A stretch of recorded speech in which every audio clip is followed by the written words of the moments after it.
This video is part of a multi-part series, and I recommend that you watch the previous editions, which will be linked in the description below before you watch this edition. The final stand for the rebellion was near. What remained of the Alliance, accompanied by Jedi Knight Leia Organa, made final preparations for the attack on the Death Star 2. While they prepared, the Emperor himself made way to the Death Star 2. The hangar where he would land was filled with Imperial troops. Governor Tarkin and Darth Vader stood ready to greet the Emperor as he stepped from his shuttle. Everything is as you and Tarkin have predicted, my master. The rebellion continues to believe that they have a chance to destroy everything that we've created. Palpatine gave a sinister smirk as he was pleased to hear the news. Very good, Palpatine would say. He then ordered Vader to join him in his throne room and sent Tarkin to the firing deck to prepare a special surprise for the quote-unquote rebel scum. A day passed since the Emperor arrived at the Death Star, and the rebel fleet prepared to jump to hyperspace. Leia, who was gathering the needed supplies and weaponry with the rebel strike force, stopped to think about what was to happen next. She thought about what would happen if she had to confront her brother, Vader, or even the Emperor himself. She thought that she wasn't ready, but as she sat and thought, she heard Kenobi's voice call to her. Leia, the Force will be with you. Always. Leia looked up to see Lando Calrissian standing before her. Are you okay, Princess? Leia told Lando she was fine as the communication came through Admiral Akbar's Home 1. All pilots, report to your fighters immediately. We are preparing for the jump to Endor. You will be briefed by your squadron leaders en route. May the Force be with you. Leia felt a huge weight gather on her shoulders as she headed to the U-Wing. However, Luke Skywalker felt the exact opposite as he waited on Endor. He knew that the rebellion was walking into a trap, and he was going to be the one to spoil their moment of hope. As he sat waiting, Vader contacted him once more. Our sensors are reporting a massive fleet of ships headed to the system from Takodona. There is no doubt that this is the rebel fleet, meaning that they will be on the surface soon. Remember, my son, there can be no mistakes, no failure this time. Once your mission is complete, wait for my signal and you will be brought aboard the Death Star, where we will make our move. Vader's transmission deactivated as aboard the station, he rejoined the Emperor in the throne room. As they watched, the rebel fleet exited hyperspace. Lando, who flew the Falcon, called out mission targets as Admiral Akbar called for all squadron leaders to report in. One by one they reported Red Squadron, Green Squadron, Gray Squadron, and Gold Squadron. Lando then gave the first order. All fighters engage. We have to clear a path to the Star Destroyers for the Y-Wings, or the strike team won't be able to make it. In the firing of the Death Star, Tarkin was informed that the rebels had sent in their fighters. Tarkin grinned. Let's make them think they have a chance for now. Send in our fighters as well. TIE fighters and interceptors flooded the space between Rebel fleet and the Death Star 2. For the time being, the rebellion was able to hold on and clear the path to the Star Destroyer. Lando noticed this and called for the Y-Wings to move in immediately. The Y-Wings fired their proton torpedoes at the destroyers, causing it to be disabled. Strike team, this is Gold Leader. You are clear to go. Repeat, you are clear to go. Move!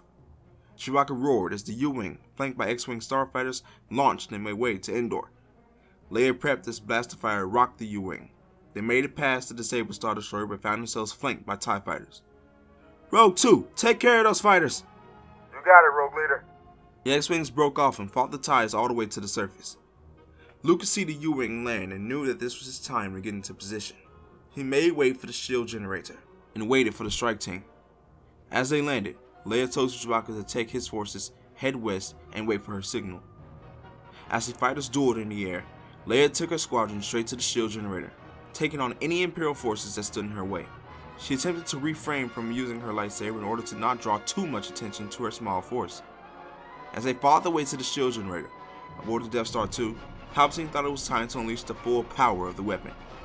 He contacted Tarkin and ordered him to fire the Death Star's laser. Tarkin was more than pleased as he called for the weapon's preparation process. They were ready, and he gave the order. You may fire when ready. The Death Star 2 fired a blast upon one of the Mon Calamari cruisers. Lando Calrissian, along with the other rebel pilots, were rocked by the explosion. That blast came from the Death Star! That thing's operational! Akbar reported back with much anxiety that they saw it and called for a retreat. We can't retreat now. We've got to give that strike team more time. On the surface of Endor, Leia looked up to see that the Death Star had fired upon the rebel fleet and called for her troops to move quickly. They reached the shield generator and moved inside. The inside of the shield generator was silent and empty, something that Leia came to feel very uneasy with. One of the troopers felt the same. I have a bad feeling about this. Leia tried to be stronger than she was at the time and told the trooper to take the charges and set them in the next room. He walked into the next room and blaster fire was heard, followed by the activation of a lightsaber. Leia sent for the other soldiers to check on the trooper, and as they stepped to the entrance, they were cut down in an instant. Leia reached down to her side for her saber, as Luke Skywalker emerged from the room. Leia Organa, I wouldn't expect you to be here, but that does not excuse you from the fate of your friends. Leia stepped back slowly and warned Luke of what he didn't see. While my friends may have not been prepared to face someone like you, I was. Leia grabbed her lightsaber and activated it. The two Skywalker children's destinies have finally crossed, and they duel within the halls of the shield generator. Leia tried her best to keep Luke at bay, but his training with Vader gave him rage that allowed him to overpower his sister. He cross-braved Leia and then sliced the hilt of her weapon in two. He aimed his saber towards the downed Leia, and she found herself in a similar position of what she saw in the caves of Dagobah. Leia reached her side for her blaster, but found that it wasn't there. She was defenseless, and cried out to Luke before he struck. "Brother!" Luke paused and looked Leia in her eyes as a tear began to fall down her cheek. "It is too late, sister." Luke then struck at Leia, slicing her in the abdomen and killing her. He then deactivated his saber and looked at the now lifeless body of his sister. He sent out a signal to his father, informing him of his success below. Vader, who stood next to the Emperor, secretly sent out another signal that called for Luke to join him aboard the Death Star. In the firing room, Tarkin had received word that the Rebel strike force had been defeated, with the Wookiee Chewbacca captured not too far from the generator. I believe it is now time to end this game we play with the Rebels. Target the command ship. The Death Star's weapon was once again charged and fired upon Admiral Akbar's command ship, destroying it along with the Admiral. What remained of the Rebel forces prepared to jump to hyperspace, but were cut off by a flanking Imperial fleet, who quickly mowed down the remaining rebels. Palpatine sat in his throne room, marveling at the glorious defeat of the Rebel alliance, and told Vader of the most prosperous day for the rebellion. But he said that there was still something troubling him. Who is the boy? Palpatine turned around to see Luke Skywalker standing with his saber activated. He turned to Vader and asked him if he takes him for a fool. He immediately shocked Vader with Force Lightning, forcing the Dark Lord to his knees. Palpatine then turned his attention back to Skywalker, asking him that he called this fool your master, didn't you? He told him to look at Vader now, on his knees and weak because of what he had did. He told Luke that he senses he is strong in the Force and can do so much more if he became his apprentice. All he had to do was finish what was left of Vader. Luke looked at his father. No, I could never kill my father. Palpatine looked almost shocked as he stood from his throne. This is your father. Then today we'll see the tragic end of the Skywalker lineage. He sent Force Lightning towards Luke, who stopped it with his blade. He held it for as long as he could, while Vader managed the strength to stand once more. He grabbed Palpatine and threw him over the edge, sending him to his death. Luke then rushed to his father, who was clinging to life. We did it, Father. We did it.